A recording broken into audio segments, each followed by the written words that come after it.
यहाँ मेरो पनि केरा रोप्ने सुरुवात गर्दैछु। यहाँ धान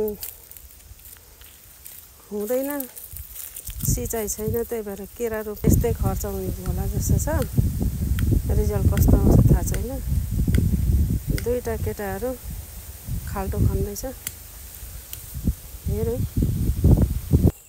केराको चाहिँ 6x6 छ, 6 फुट लम्बाइ 6 फुट चौडाइमा बनाएको छु।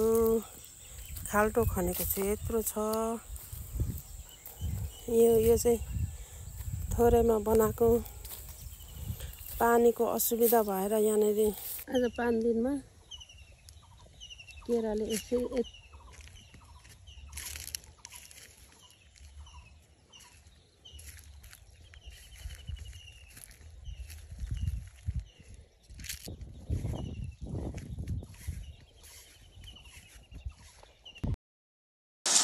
अघि पटिसक्यो रे। त्यो ढुङ्गामा अड्केर बिजेको त्यही त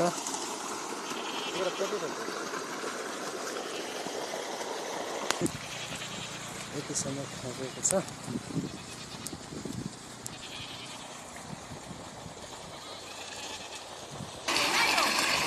यो 3 को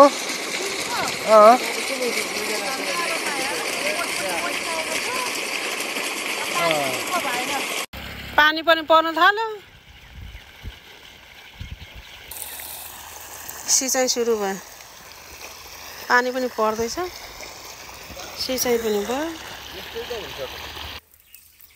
कोही चाहिँ यस्तो साह्रो मरेछ। यसमा एउटा थप्नुपर्छ बिरुवा।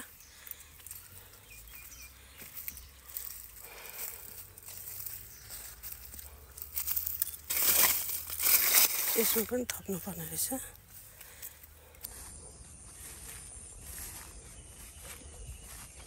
पानी चाहिँ किन पराउनु? पानी अलि जमिन सुकेको छ नि त।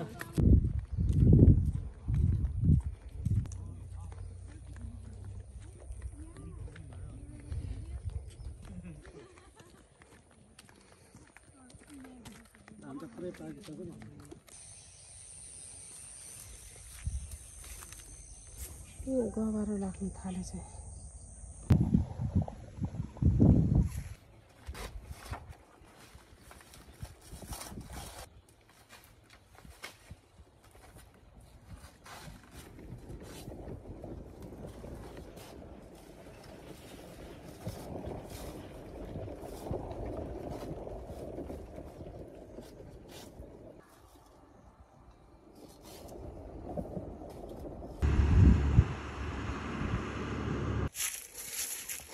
पातहरू काटेर